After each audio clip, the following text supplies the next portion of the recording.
Então, vamos ler alguns versículos aqui que são importantes e alguns a gente ainda não tem tratado nesses estudos. Pelo menos eu não tenho, não sei a pastora Maria, mas a gente não tem falado muito sobre alguns assuntos que são tratados aqui nesse capítulo 29. Amém? Senhor nosso Deus, nosso Pai, nós te pedimos, vem sobre a nossa vida, abre a nossa mente, abre o nosso entendimento, leva cativo o nosso entendimento, a obediência de Cristo nos faz servos teus, Senhor, em nome do Senhor Jesus Cristo, que obedece a tua voz, que obedece a voz da tua palavra. Em o nome do Senhor Jesus Cristo eu te peço. Amém e glórias a Deus. Amém? Então, no capítulo 29, versículo 1, já começa de uma forma muito boa, né? A gente começa um estudo bíblico. O homem que muitas vezes repreendido endurece a cerviz será destruído de repente sem que haja cura. Oh, que simpático. Simpático, não é? Como é que diz a sua Bíblia, minha filha? Talvez a sua Bíblia seja mais chocante.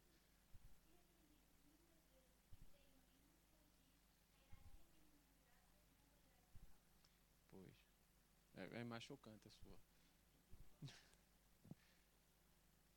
Né? Mas aquele que teima, não é? A criança que faz birra.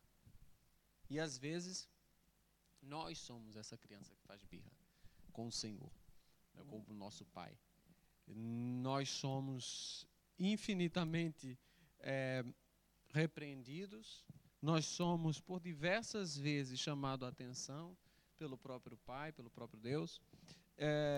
E muitas vezes nós não atentamos para as coisas que Deus está falando, para as coisas que Deus está nos chamando, para as coisas que Deus está nos mostrando.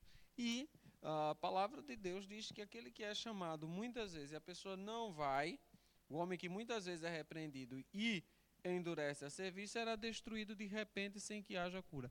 Aí a gente vai para um outro lado.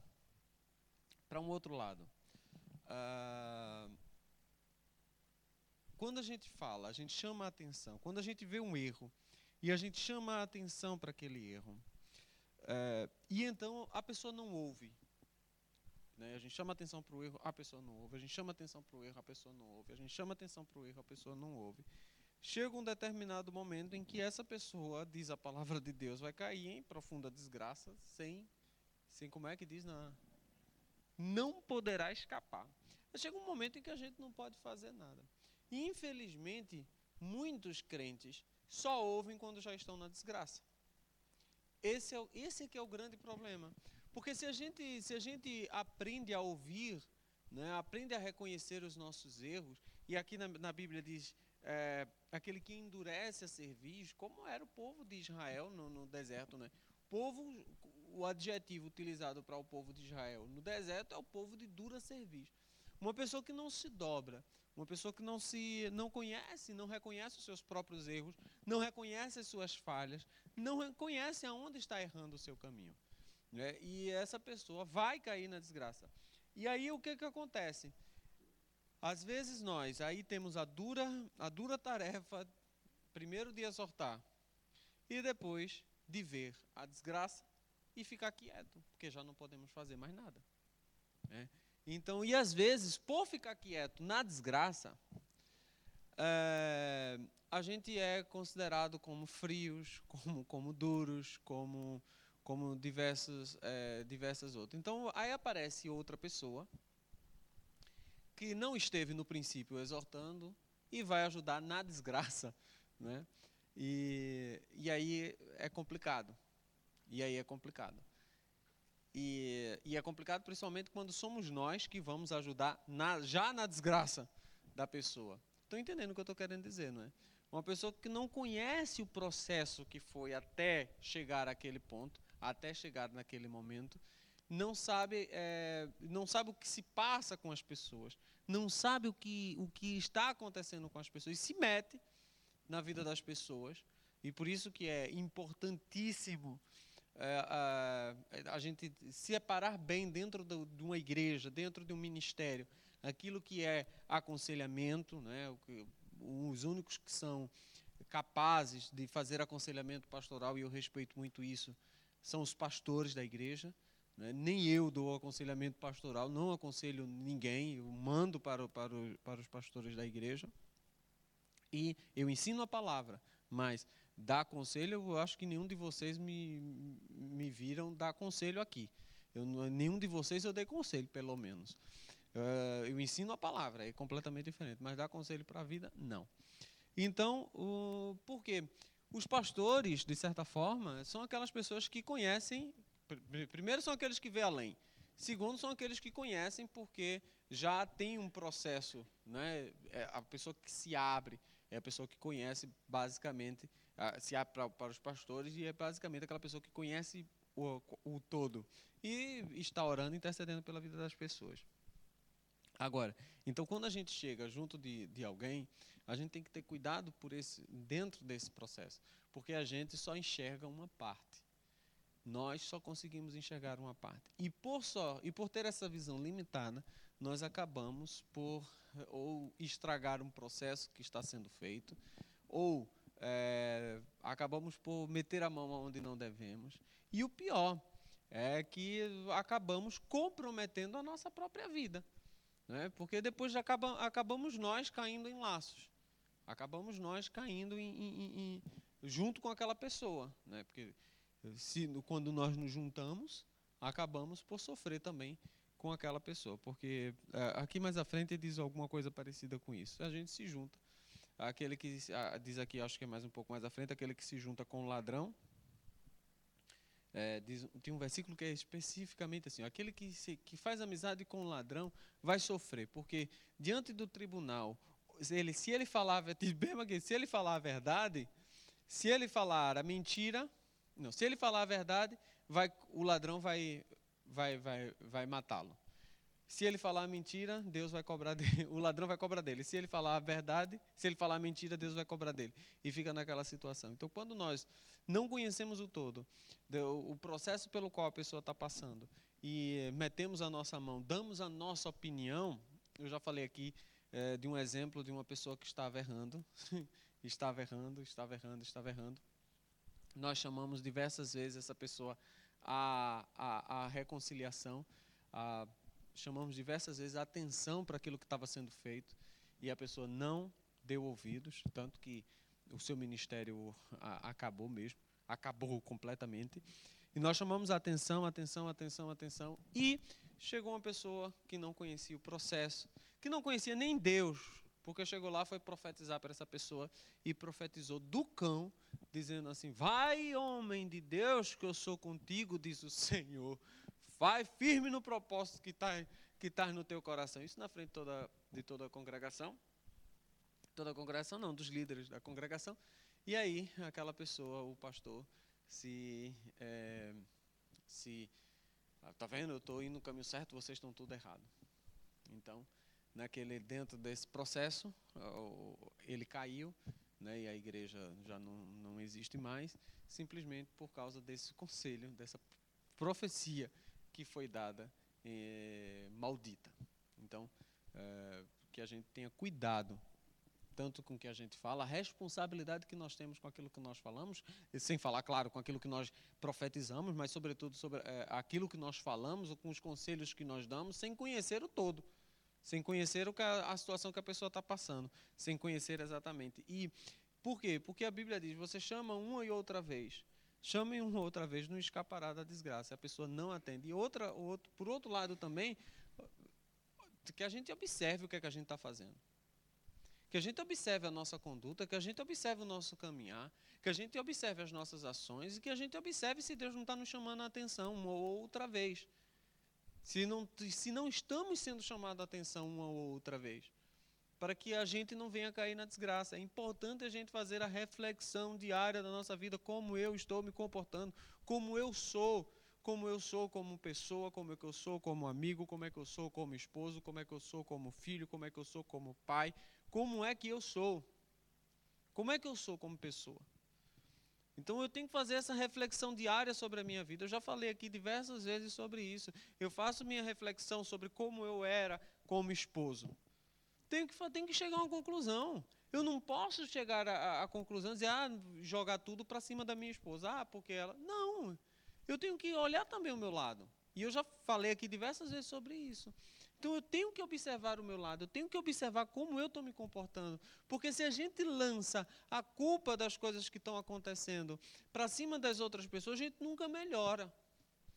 A gente nunca melhora. E eu publiquei no Facebook, eu estava meditando no livro de Jó essa semana, né, as coisas que sobrevieram sobre Jó. E como o livro de Jó é confortante, entre aspas, porque mostra ali um homem íntegro, justo, fiel, temente a Deus e que se afasta do mal. As coisas lhe sobrevieram. E a culpa era de quem? De ninguém. Os amigos de Jó lançaram tudo para cima de Jó. Chegaram para cima de Jó e disseram, não, a culpa é tua. Tu deve ter alguma coisa aí encoberta que a gente não está vendo. Olha, tu deve estar com alguma coisa aí que... Todos os amigos de Jó disseram isso. E Deus disse que os amigos de Jó estavam errados nesse propósito. É tanto que Jó termina o livro tendo que se sacrificar também pelas almas dos seus amigos. Quer dizer, os amigos de Jó estavam errados em acusar Jó, né? Porque Jó não tinha nenhum dolo em Jó para que aquele mal lhe sobreviesse. E aí, é esse o mote do livro de Jó. Agora, vamos fazer a aplicação da nossa vida. Fazer a aplicação da nossa vida. Ai, minha casa pegou fogo. Quem é o culpado? Não, é Satanás que está tentando atrapalhar a minha vida, não sei o quê, porque Jó, vamos pegar o livro de Jó. Jó, Deus vai restituir. Só que eu não passo no primeiro versículo. Homem íntegro, fiel, temente a Deus, que se desvia do mal. Eu digo, pronto, eu já não sou Jó. Já tem coisa aqui, eu já não me encaixo na história de Jó. Então, se eu não me encaixo na história de Jó, a história de Jó não tem aplicação prática na minha vida. Então, eu tenho que examinar a mim mesmo. Dizer, Senhor, onde é que eu errei para que este mal chegasse à minha tenda? Onde é que eu estou errando para que este mal chegue na minha tenda? E eu preciso achar esse mal, porque senão eu vou ficar sem entender, vou culpar Satanás, vou culpar não sei o quê. Claro, o fogo, não vou dizer que foi Deus que tocou fogo na minha casa, mas se houve ali alguma coisa, se for um acidente, obra do acaso, que nenhum pastor certa vez disse, e eu passei a concordar com a explicação dele, ele disse que nossa vida é como um jogo eu não sei se aqui tem, chamado Ludo, em que jogam 4 participantes. E o resultado é o resultado desses 4 participantes. E quem são os 4 participantes da nossa vida? Nós jogamos, né, a nossa vida, tomamos as nossas decisões. O acaso também toma conta veio um vendaval porque veio. Veio a chuva porque veio. O acaso aconteceu. Mas também Satanás, que também vai atuar, e também Deus, né, o Supremo, que também vai atuar. Então, no jogo desses 4 já era a nossa vida. E eu passei a entender que verdadeiramente o teólogo ele estava correto nesse pensamento. Diga. Sim, mas é que não há, porque Deus permitiu, mas não há uma causa específica. Não veio um furacão porque você pecou. Ela perguntou, como foi, minha filha? Como foi? Se o acaso não é Deus que permite. Deus permite, o acaso é aquilo que acontece, claro, com a permissão de Deus, porque tudo está na direção de Deus, mas não há uma causa específica por aquilo ter acontecido. Tipo, caiu, teve um terremoto. Teve um terremoto, vai ter crentes e não crentes ali dentro. É o acaso, aconteceu. Não significa necessariamente que Deus olhou para aquela cidade e disse assim, eu acho que eu vou... Como aconteceu com Sodoma e Gomorra. Que ali não é o acaso, ali foi Deus que determinou.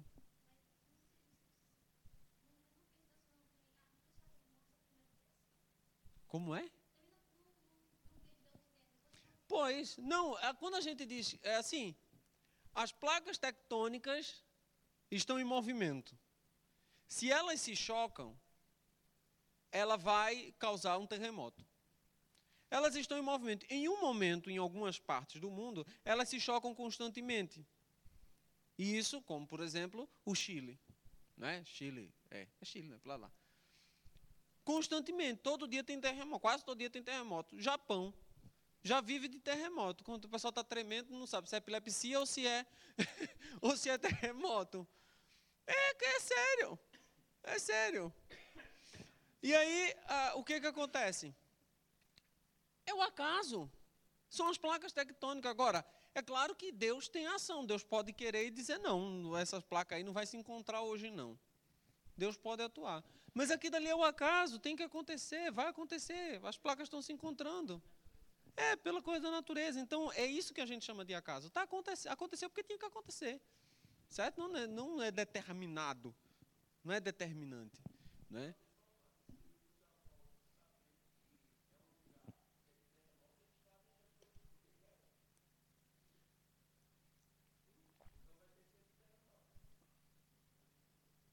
Eu não entendi, foi nada que ele falou. Quem faz as coisas porque querem?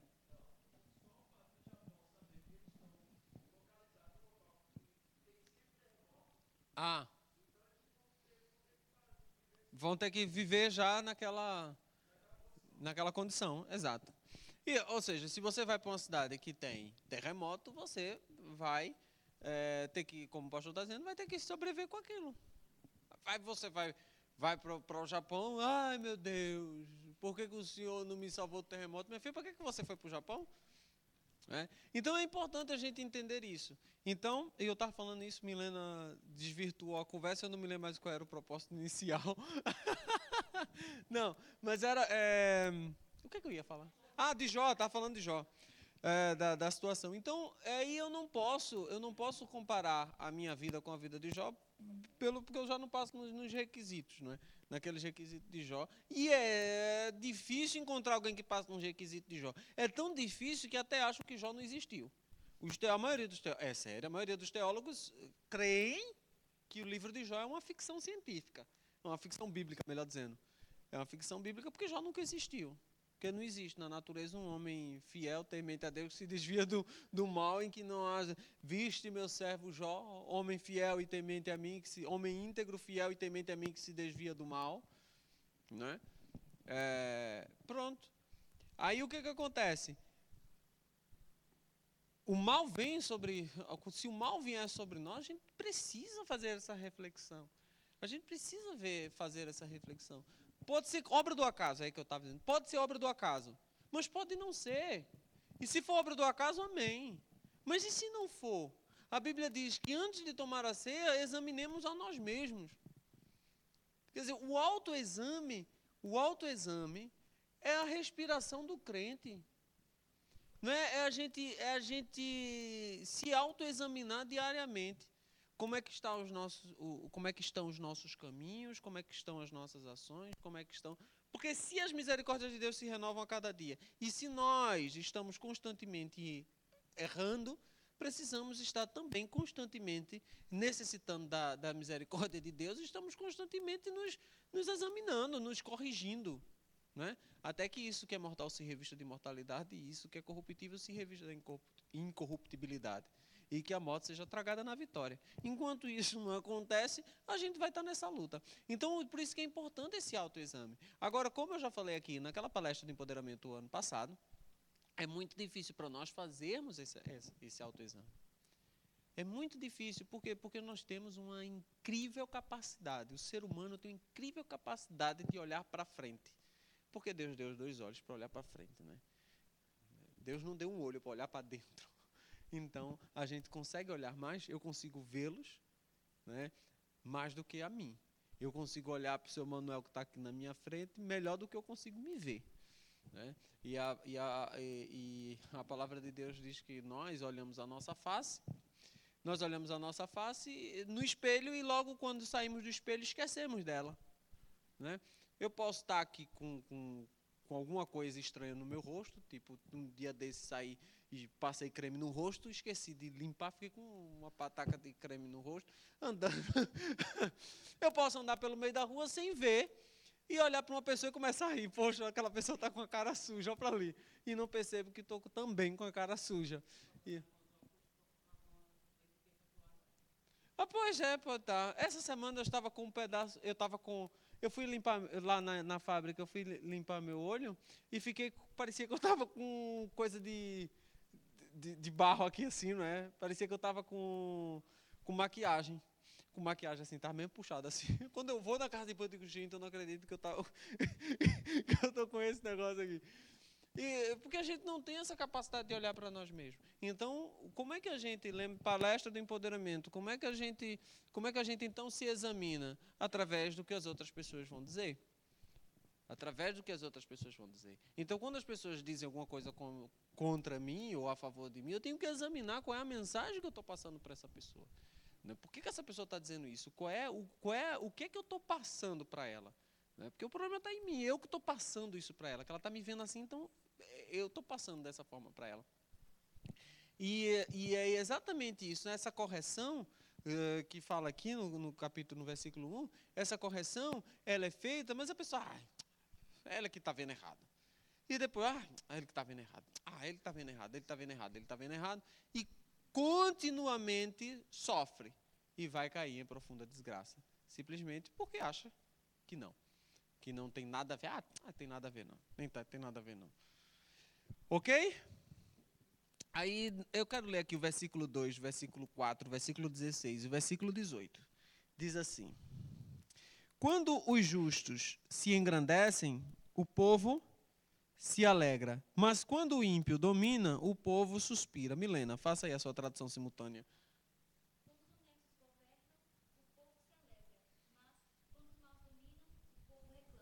Quando os bons, quando os honestos governam, o povo se alegra. Mas quando o mal dominam, o povo reclama. Vamos ler agora o versículo 4. Pela justiça o rei estabelece a terra, mas o amigo de suborno a transtorna. Liga aí, leia aí.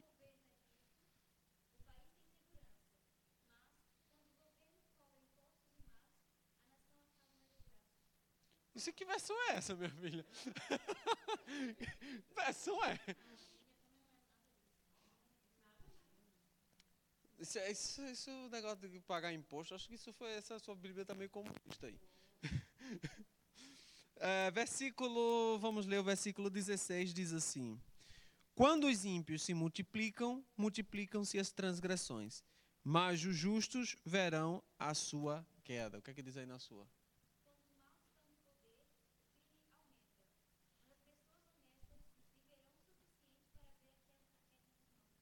Ok.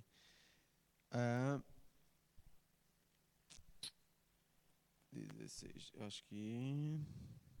Não, mas o 18 eu estou vendo aqui, não tem muito a ver, não. Não havendo profecia, o povo se corrompe. Eu acho que eu notei errado. Diz aí o que na sua? Exato. De novo? Um país sem orientação de Deus é um país sem ordem. Quem guarda a lei de Deus é feliz. É porque eu estava lendo na sua tradução. Não havendo profecia, o povo se corrompe. Mas bem-aventurado é o que guarda a lei. Então, estamos falando aí de governo. Né? E aí, tudo isso fala acerca da governança dos ímpios, né? E de como nós, como crentes, deveríamos acordar para a política. Né? Ao contrário de alguns TJs, né? Que se abstêm completamente de qualquer tipo da política, o papel é fundamental do crente é saber exercer o seu papel votando e ter a consciência e procurar saber quem é em quem está votando. Né? Porque nós, como crentes, não podemos votar, dar o nosso voto a ímpios. Quer dizer, pastor Paulo, só tem ímpios candidatos. Mas existem ímpios que são piores. Né? Também existem crentes que são piores do que ímpios. Mas o que é que esta pessoa, o que é que este partido, o que é que esta gente acredita? O que é que eles estão lutando? Pelo que é que eles estão lutando? Não adianta você, por exemplo, idolatrar Obama ou achar ele maravilhoso, achar ele fantástico, um dos presidentes, humilde, se ele, em todo o seu governo, apoiou e liberou dinheiro para aquilo que Deus abomina. Como é o caso do homossexualismo, como é o caso do aborto. Por melhor que ele seja, ele é contra aquilo que Deus abomina. E se ele é contra aquilo que Deus abomina, contra a religião de Deus, contra a religião em si, né? Vamos falar assim, utilizar esse termo, contra o cristianismo, contra os valores de Deus, melhor ainda, contra os valores de Deus, ele pode ser a melhor pessoa do mundo. Não adianta, não adianta, não adianta. Então, a gente tem que ter noção de quem que nós elegemos, de quem nós nos associamos, porque não adianta também a gente orar, se nós temos um papel fundamental. E vamos orar pelos governantes, Senhor, abençoa os governantes, levanta governantes, Senhor, segundo o teu coração. E na hora de votar, a gente vai votar em gente safada, gente que não presta. Hã? Ou nulo. Ou não vai, abstém-se da votação. Então a gente tem um papel social, um papel político, e a gente precisa exercer isso, a gente precisa entender isso, a gente precisa dar o nosso voto a isso. E claro que você sempre dá o seu voto, quer você se abstenha, quer você vote, você está dando o seu voto. Porque quando você se abstém, você está dando voto para aquele que está aí na frente. Né? Quando você dá o seu voto, se for para o lado ruim, está ajudando.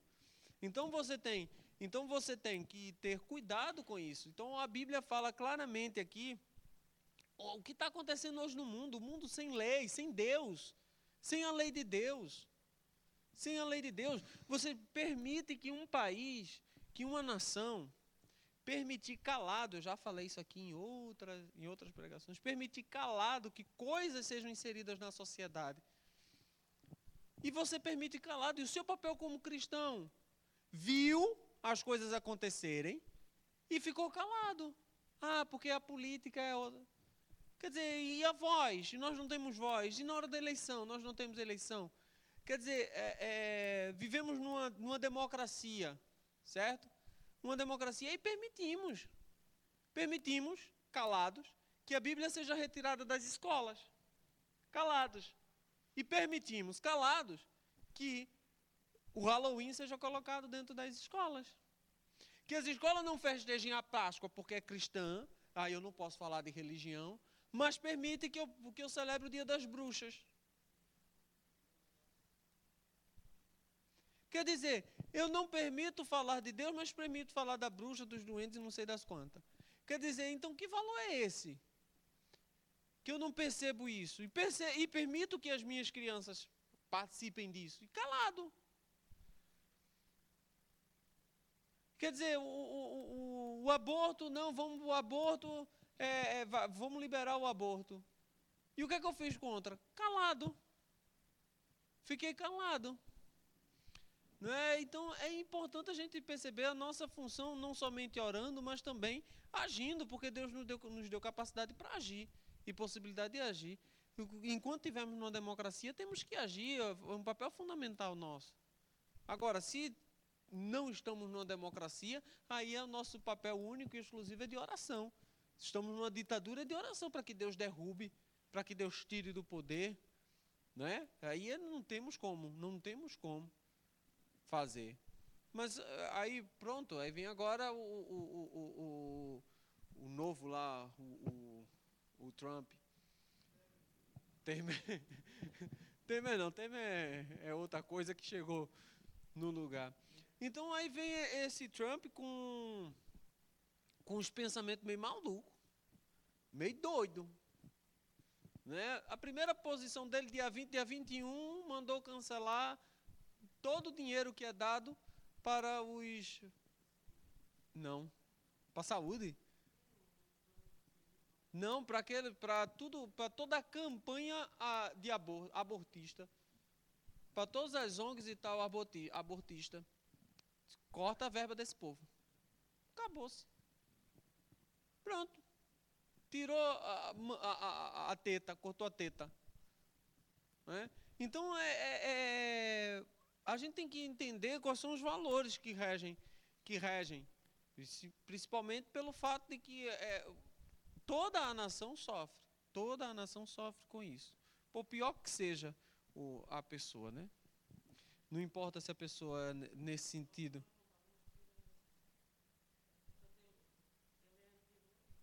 Ele é anti-abortista, anti-homossexualismo, anti um monte de coisa.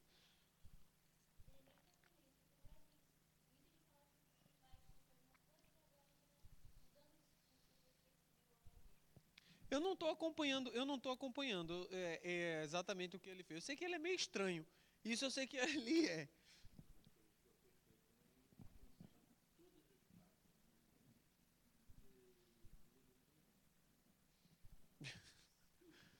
Eu sei que ele é bastante estranho. Mas o que ele disse, ele defende Israel, e por isso já defende os valores cristãos, em, em, até então, né? Até então, tem defendido, pelo menos esses principais, que o mundo hoje está lutando contra, contra a família. Defende Israel, é tanto que o comunicado que ele deu a Israel foi: mantenham-se firme que dia 20 eu chego. Por causa da convenção que teve lá em Israel, não sei o quê. Só por isso, ele já garante uma bênção sobre a vida dele. Só por isso, ele já garante, porque a palavra de Deus diz: abençoarei os que te abençoarem. Acabou-se. Então, se ele já começou assim o governo dele, eu tenho certeza que o governo dele vai ser abençoado. Só porque ele estendeu as mãos para ajudar o povo de Israel. Só por isso já tem uma bênção garantida.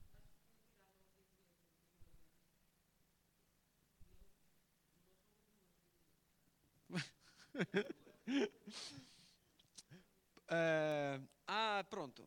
Então entendemos bem essa questão do papel do crente dentro da sociedade, principalmente como formador de opinião, como formador cristão.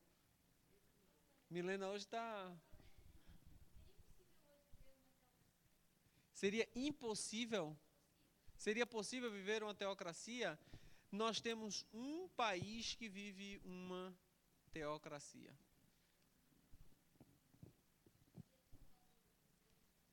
Não. O Vaticano. Eu falei, vive uma teocracia. O único governo teocrático no mundo é o Vaticano. Não, realmente, eu estou falando de acordo com a geografia política. Quando nós vamos estudar geografia política, vamos ver que um país é democrata, o outro é não sei o quê, o outro é ditador, blá, blá, blá, e temos lá no meio a teocracia, que é o Vaticano. Né? Teoricamente, porque é uma religião que domina, é regida pela lei de Deus, porque nenhum muçulmano o é. Mas eu acho que é impossível hoje. Aqui na Terra é impossível. Trazer de volta é impossível. É impossível. Foi impossível. Israel só viveu na teocracia 100 ou nem isso de anos. 100 ou não, 200, 300 anos, que foi a época de juízes. Somente a época de juízes. Até Samuel. De Josué a Samuel. Foi... Hã? Só no milênio. Só o reino milenar de Cristo. Enquanto isso, não. A igreja, que é o ensaio para essa teocracia, está difícil? Está difícil? Está difícil. Imagine e a igreja que tem o respaldo, a proteção, a direção e o governo do Espírito Santo. É difícil botar na mente das pessoas que estamos numa teocracia e não numa democracia, ou seja, todo mundo quer dar opinião, todo mundo quer dizer como é que deve fazer, todo mundo deve... Blá, blá, blá, blá, e esquece o que, é que a palavra de Deus está dizendo, esquece o que, é que Deus está dizendo, e esquece absolutamente tudo. Então, até na igreja, que deveria ser o protótipo dessa teocracia, está meio difícil. Mais alguma pergunta, Milena? Tá bem. Vamos para o versículo 6.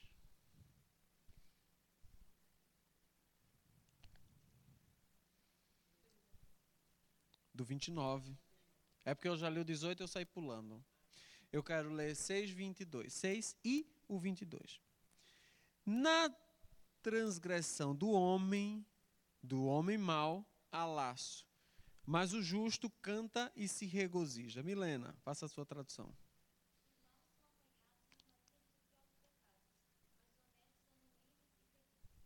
Bonito. Liga aí de novo. Não lê não, João Paulo. Lê lá atrás que já cansei. Obrigado, Milena. Eu vou ler lá atrás, tá? Os maus são apanhados na armadilha dos seus próprios pecados. E no versículo 22, diz: o homem iracundo, eu gosto dessa palavra, levanta contendas, e o furioso multiplica as transgressões. As pessoas de mau gênio sempre causam problemas e discórdia. Também gostei dessa tradução. Eu gosto da palavra iracundo. Bonito, né, essa palavra? Iracundo. Iracundo. A mulher iracunda. Se eu tiver um filho, eu vou colocar o nome dele de Iracundo. Misericórdia, está repreendido. Em nome de Jesus. Repreendido. Já tem Raimunda, Iracunda. Bota Raimunda, Iracunda. Não, aí a pessoa de mau gênio sempre causa problemas e discórdia.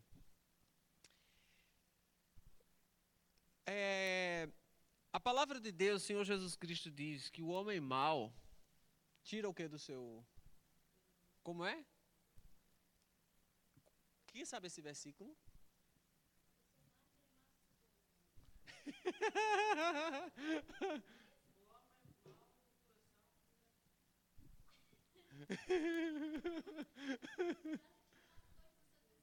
Exato, não é...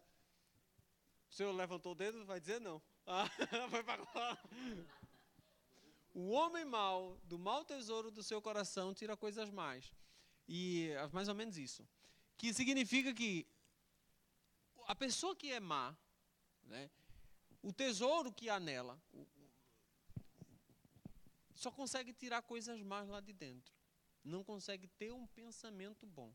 Não consegue ter um pensamento positivo. Não consegue ter um pensamento de paz. Não consegue enxergar. Para tudo já pensa má. Já pensa de uma forma mal. Já pensa em... Tipo, é aquele tipo de pessoa que nem... não pensa nas possibilidades. Vê mal em tudo. Vê mal em absolutamente tudo. Não pensa nem nas possibilidades. Né? De dizer, não, olha... aconteceu... pode ter acontecido isso. Pode ter acontecido, não, mas fulaninho já não foi com a minha cara, não gosta.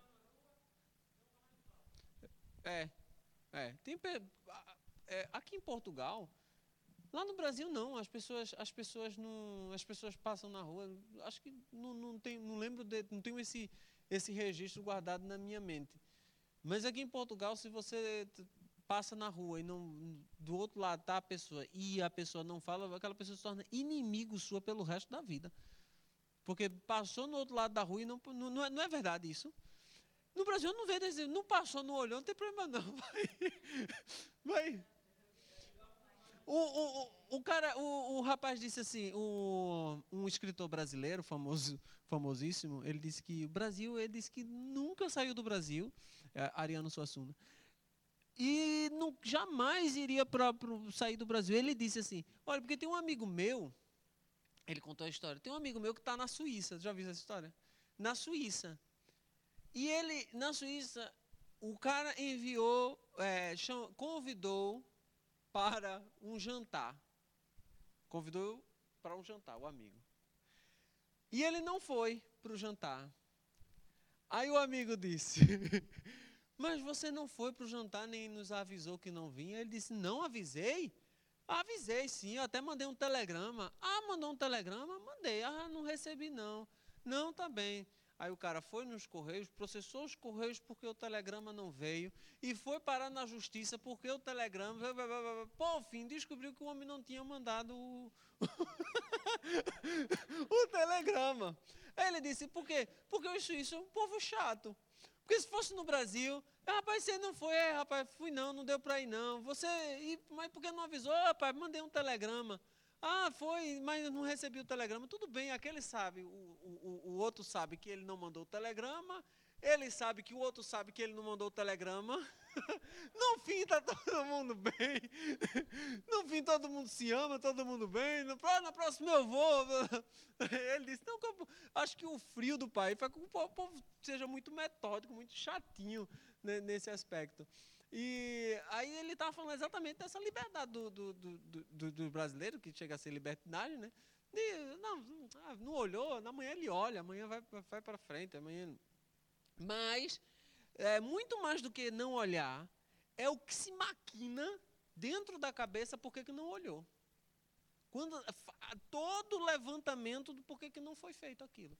E aí, quando isso faz e gera o mal, como eu já tenho experiência aqui, eu já falei isso aqui, de uma briga que eu me envolvi, aqui em Portugal, terrível, uma briga terrível. Acho que José se lembra disso. Uma briga terrível. E o máximo que eu fazia era ficar dentro do meu quarto, lá em Oiã, que uma pessoa levantou uma situação, eu já nem lembro mais, graças a Deus, não lembro mais qual foi. Eu só lembro que quando a pastora chegou do Brasil, a coisa estava feita. Cecília José lembra disso. Graças a Deus. Foi, exatamente. Isso por quê? Porque eu estava dentro do meu... Eu não saía de casa, mal atendi o telefone e foi feito maquinou um mal. Quando a pastora voltou do Brasil, olha, a confusão estava feita, eu não sabia onde é que eu tinha me metido. E porque a pessoa maquinou mal no coração. Maquinou mesmo mal no coração. E aí, é exatamente esse mal que fala aí, hein? Causa problema e discórdia, né? Porque já pensa no mal. Então, como é que eu faço? Em primeiro lugar, pense sempre o bem. Simples, pense sempre o bem. Porque se você tiver errado em pensar o bem, o máximo que vai acontecer é ter pensado bem. Agora, quando você maquina o mal, deixa que o mal entre no seu coração, né? Deixa que o sentimento de ódio entre no seu coração e faz com que você acabe também pecando e perdendo e gerando discórdia entre as pessoas, gerando discórdia. Né? Porque não foi somente a mulher não somente maquinou o mal contra mim, gerou uma discórdia, que diante de Deus, eu não lembro mais como foi essa história. Estou que nem José, nem quero lembrar, nem lembro mais como foi essa história. Mas foi. E aí, aquela confusão toda. Por quê? Porque maquinou o mal. Maquinou o mal. E gerou uma discórdia, gerou uma confusão gigantesca. Então, a gente tem que pensar sempre o bem das pessoas. Sempre o bem. A gente não pode... A palavra de Deus diz que se a luz que há em ti são trevas, quão grandes trevas serão. Olha para isso. Se a luz... É para ter luz em nós. É para ter luz em nós. Mas se a luz que há em nós são trevas, são escuras, são densas, quão grandes serão as trevas? Ou seja, ele diz que isso significa que aquele que deveria ser luz não é, serão trevas maiores do que as trevas normais. Vocês estão entendendo? Nós que deveríamos ser luz, se não formos luz, seremos mais trevas do que as trevas. Porque quão grandes trevas serão? Observa, se a luz que há em ti são trevas, essas trevas vão ser grandes, gigantes. Ok? Eu li o 27. Esse é o 27, né? Esse é o 22. O 27. O ímpio é a abominação para os justos e o reto é a abominação para os ímpios. O que é que diz lá? Os homens direitos não toleram os maus e os perversos não toleram o que vivem honestamente. E aí fala dessa intolerância, né, entre os bons e os maus. Mas a pastora deve ter falado isso no estudo anterior, que fala exatamente quando o crente, quando o justo, quando louva o ímpio, né? Falou mais ou menos sobre isso, né? Louvar o ímpio pela sua impiedade. E aqui, hã? E aqui fala que os homens direitos não toleram os maus e os perversos não toleram que vivem honestamente. Se eu vivo honestamente, a palavra de Deus diz, né, que primeiro que nós não somos desse mundo, mas diz que o mundo também não nos pertence e que as pessoas do mundo virão contra nós. Porque antes que não nos recebessem, não receberam foi a Deus, não receberam foi a Cristo. E se queremos viver de forma honesta, vamos ser perseguidos. Vamos ser perseguidos. O mal é quando nós paramos de ser perseguidos por vivermos honestamente. É quando nós já achamos normal o mal. Não é? Já tem o ditado que diz: o problema não é o grito dos perversos, é o silêncio dos bons, não é? Alguma coisa assim. Quer dizer, e é verdade, porque quando eu me silencio, quem cala consente. Quando eu me silencio diante da maldade, eu estou sendo conivente com ela. Quando eu me silencio diante dos acontecimentos maus, diante do governo mau, diante da injustiça, eu estou sendo conivente com essa injustiça. Então isso é pecado. Isso é pecado. Então, quando eu tolero o mal, eu estou sendo tão mal quanto o mal que está sendo praticado. Então, quando a gente já olha com olhos bons para o mal, pelo amor de Deus, alguma coisa já não está bem em nós. Já não está bem em nós. Quando nós causamos o mal, e aqui fala, esses 3 versículos falam exatamente da pessoa má. Da pessoa má. E a maldade ela tem que ser retirada de nós. Tem que ser retirada de nós. Não podemos ser maus, não podemos ser ruins, não podemos ser perversos. Gente, isso não pode ser em nós. Nós não podemos ter atitudes mesquinhas, nós não podemos ter atitudes que façam de nós pessoas más. Sabe, agir por maldade. Por mais que a gente, não adianta você vir ceiar, não adianta você vir para Cristo, não adianta você vir para a igreja, não adianta você vir todo dia para ir, se você ali na frente vai agir com maldade. Você vai agir de uma forma uma maldade gratuita. Mas bem que não existe maldade paga, mas maldade gratuita assim, não vale a pena. Não tinha porquê. Não tinha porquê ser ignorante, não tinha porquê ser ríspido, não tinha porquê, não tem porquê. Às vezes tem porquê, às vezes não tem porquê. Sem necessidade. Por que eu não vou fazer isso? Não, só por maldade, só por ruindade eu não vou fazer isso, como dizia a minha avó, por ruindade. Só por isso mesmo. Quer dizer, não existe nenhum motivo outro que não seja o mal que há. O mal no pensamento, o mal nas ações, o pensamento mal. E o pensamento mal, se ele nos domina, acabou-se. Acabou-se. E aí, temos que vigiar as nossas atitudes. Vigiar o nosso coração. Vigiar a nossa mente. E vigiar as nossas ações. Por que eu não estou fazendo isso? Será que eu não estou sendo má com esta pessoa? Será que eu estou falando isso porque será que eu estou falando assim, dessa forma? Não estou sendo má com essa pessoa? Não é? Então é importante a gente perceber e afastar de nós esse mal. Afastar esse mal de nós, dos nossos pensamentos, das nossas ações. Você ia falar?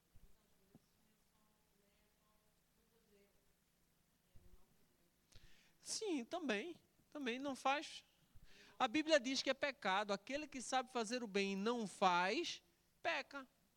Aquele que sabe fazer o bem, que sabe que deve fazer o bem, que tem lá o bem para ser feito, mas não faz, peca. Peca. Então, é porque a gente, infelizmente, nós estamos muito preocupados com a questão de adultério, quando falamos em pecado, né? Em adultério, em prostituição, em... Quer dizer, estamos falando de coisas gigantes, né? Esquecemos dos outros pecadinhos. Que um pouco de fermento faz levedar toda a massa, uma mosca estraga todo o unguento, né? Então não adianta. Não adianta levantar as mãos se não são santas. Né? E se a mão está suja de alguma coisa, ela precisa ser limpa. Ela precisa ser limpa. Isso é o que eu sempre falo, e eu pretendo, sempre que falar isso, corrigir antes que se interprete mal. Porque uma vez a pessoa disse, eu disse, olha, não vale a pena você vir com as mãos sujas. Aí a pessoa deixou de vir para a igreja. Não tinha.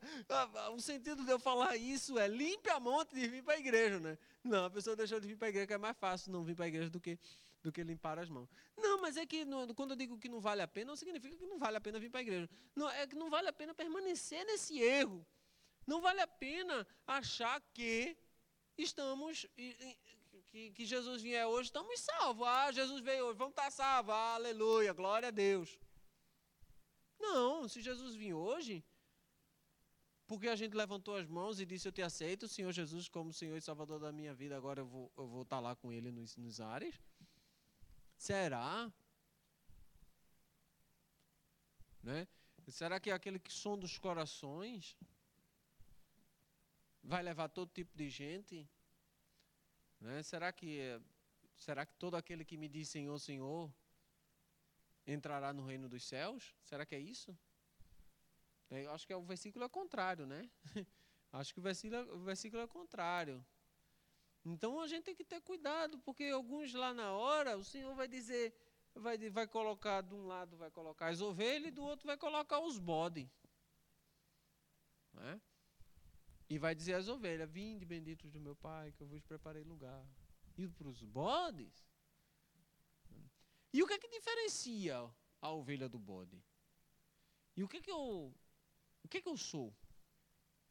Ovelha ou bode? É aquela coisa que eu falei, introspecção, pensamento, ação sobre a minha vida, das minhas decisões. Né? Os pensamentos, se são bons, ou se são maus, ou se não são, ou seja lá o que for. Amém? Milena, pergunte. Ah, tem não?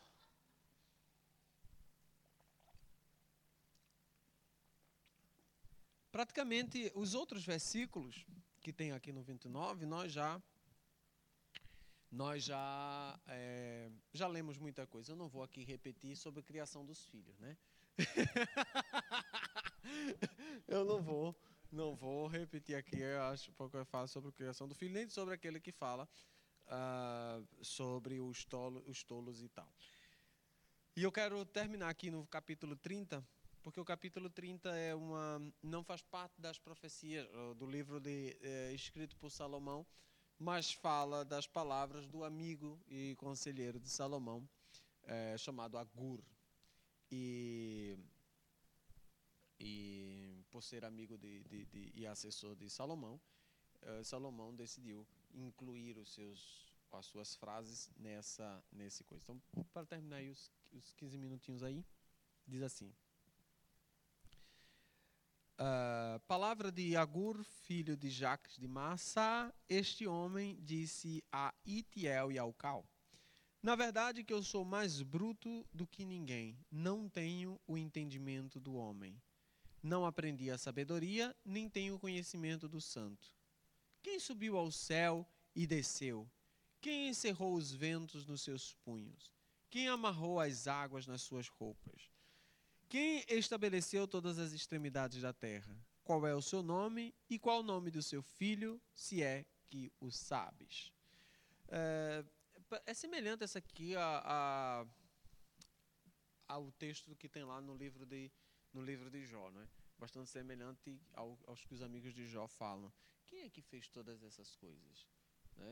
Os amigos de Jó, que o próprio Deus pergunta a Jó sobre quem é que fez tudo, quem estabeleceu? Tu estavas vivo quando eu fiz tudo isso? Né? O próprio Deus perguntando a Jó. Tu estavas quando eu fiz tudo isso ou não? Tu viste todas essas coisas serem construídas? Não. E aí ele diz uma palavra aqui no versículo 5. Toda palavra de Deus é perfeita. Escudo ele é para os que nele confiam. Toda a palavra de Deus, o apóstolo diz que toda a palavra de Deus ela é também perfeita para ensinar, edagui e exortar. Então, a palavra de Deus, a própria palavra de Deus se identifica como sendo, ela é toda perfeita. Toda perfeita. Não existe imperfeição dentro da palavra de Deus. Tudo aquilo que Deus diz é perfeito. E ele acaba sendo um escudo, né, para aqueles que confiam nesta palavra. E ele dá uma ordem. Nada acrescente às suas palavras, para que não te repreendas e seja achado mentiroso. Aí ele faz a oração. Essa oração é legal. 2 coisas te peço, ó Senhor. Não a negues a mim, antes que eu morra. Afasta de mim a vaidade e a palavra mentirosa. Não me deis nem a pobreza, nem a riqueza. Mas dá-me só o pão que me é necessário, para que eu de farto não te negue e diga quem é o Senhor, ou empobrecendo não venha a furtar e profane o nome de Deus. Paramos aqui. Aí ele diz, isso é uma oração fantástica. Senhor, me ajuda a viver. O apóstolo Paulo viveu isso. Eu sei, eu posso todas as coisas naquele que me fortalece. O apóstolo Paulo diz que pode todas as coisas naquele que ele fortalece, porque ele sabe passar pela. Não é que Deus o livrou da escassez, mas muito pelo contrário. Eu sei passar pela escassez, eu também sei passar pela abundância. Será que nós sabemos passar? Será que nós sabemos passar? Deus não dá muita coisa crente, porque se Deus der muita coisa crente, crente se desvia. É simples. Então, tem crente que só é crente porque necessita. Porque necessita. Aí todo dia ora pedindo um bocado daquele dia. Porque se Deus der a provisão para 30 dias, acabou-se. Não tem. Se Deus der a provisão para hoje, aí a pessoa passa o dia todinho orando pela provisão de amanhã. Aí Deus dá a provisão de amanhã. Aí a pessoa passa o dia todinho orando. Aí Deus... 20 dias aí de provisão. Aí a pessoa passa 20 dias sem orar. Quando chegar lá no 19º, aí vai orar pela provisão do 21º. É mais ou menos assim. Então tem gente que está sempre na prova. Porque não sabe passar por essas situações. Não sabe ter uma coisa e outra. E aí ele diz, por quê? Porque enriquecendo não venha esquecer o teu nome e também pobre não venha roubar e blasfemar contra o teu nome. E isso não profane o nome de Deus. Como é que diz aí, não? Envergonharei o teu nome. Envergonhar o nome de Deus. Envergonhar, gente, envergonhar o nome de Deus. Pelo amor de Deus. Eu vou parar aqui nesse versículo e depois a pastora termina o 30 e o 31. Envergonhar o nome de Deus. Gente, atentem para isso, em nome de Jesus. Em nome de Jesus. em nosso proceder, a palavra de Deus diz assim, ó, que o nome de Deus é o quê? Blasfemado. Não conhece a passagem não, né? Todos os dias? Não. O nome de Deus é blasfemado no meio dos gentios por causa de vós. Jesus Cristo, vocês não esqueceram de ler esse versículo, foi, minha gente?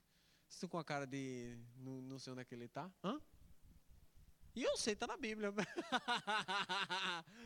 Isso que é a palavra de Jesus Cristo, se não me engano. O nome de Deus é blasfemado no meio dos gentios por causa de vós. Não, acho que é Jesus. Por causa de vós. E é mesmo assim o versículo. Então, o que ele está dizendo assim? Olha, o povo de Israel, o que Moisés diz para o povo de Israel, a oração de Moisés para Deus era assim: Senhor, não destrói o povo de Israel para que o teu nome não seja blasfemado lá. Porque vai dizer, aí, ó, tirou o Deus dele o tirou para matar lá no deserto. O Senhor não faz isso não. E aí o que acontece? Olha como nós envergonhamos o nome de Deus. Agindo injustamente, agindo contrário ao que a palavra de Deus diz. Envergonhamos o nome de Deus. Não é assim? Não é assim? Achou ali? É Romano. Pois as Escrituras... Não é essa passagem não. Ele já está citando essa passagem. Mas ele está citando essa passagem. Ah, sim, deve ser essa aí.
Existe uma questão dessa forma que você está falando, que é o seguinte: quando nós precisamos usar a expressão mendigar o pão para os ímpios, né, o que já é porque de fato nós não porque nós já vou tentar fazer um paralelo com essa coisa. É porque a nossa oração diante com Deus já foi mendigada, né? Ou seja, não demos a Deus a oração correta para que Ele venha, para que Ele provenha. Agora, por outro lado uma vez que estamos orando a Deus, pedindo provisão, a Deus, a provisão pode chegar de qualquer lado, né? Inclusive do ímpio. Mas nós blasfemamos, até não permite que o evangelho seja pregado. Porque como é que você vai dizer, estou sem comer, estou passando necessidade, não é? Claro que existem crentes fiéis que passam necessidade, sinceros, que passam necessidade. né, entre aspas, passam por necessidade, não, mas passam por apertos. Mas porque Deus o sustenta, porque se Deus não o sustentar, passa fome, passa necessidade, não é? E aí o sustento vem exclusivamente de Deus. Agora, tem uma história de uma irmã, tem uma história de uma irmã que ela estava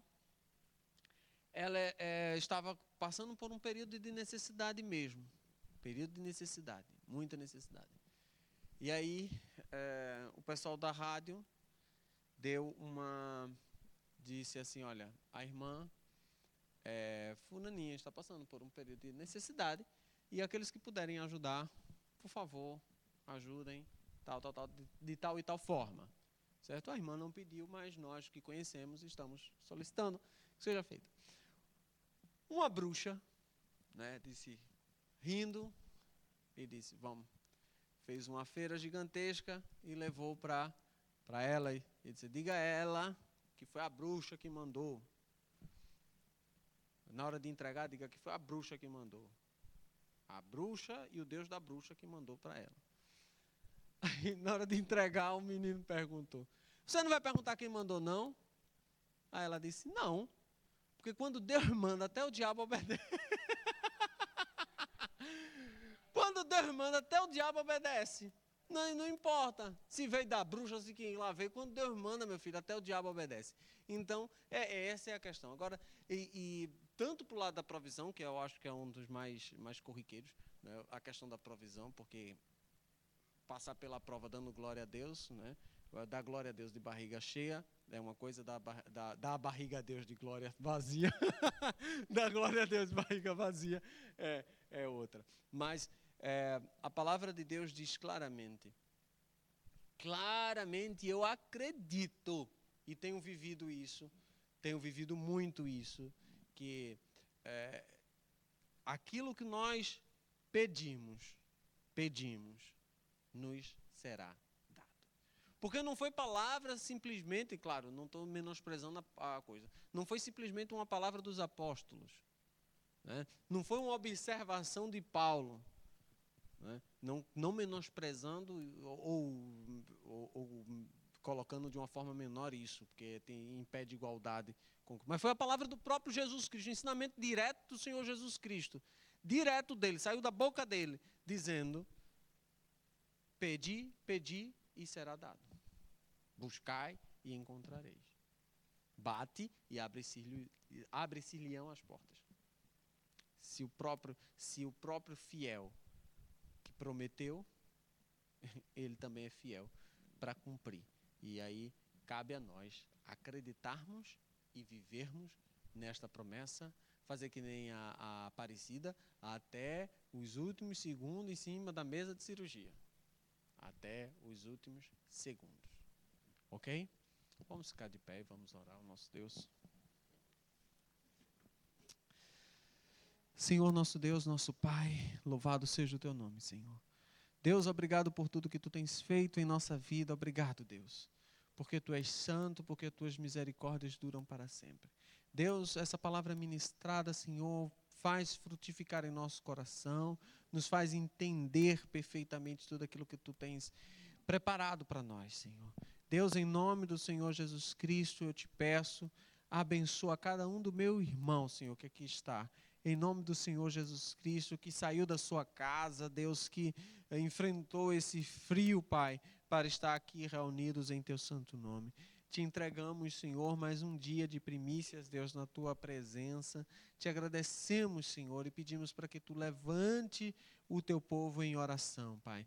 Pai, abençoa a pastora Maria, abençoa a Julinha, Pai, em nome do Senhor Jesus Cristo. Coloca os teus anjos, Senhor, naquela casa.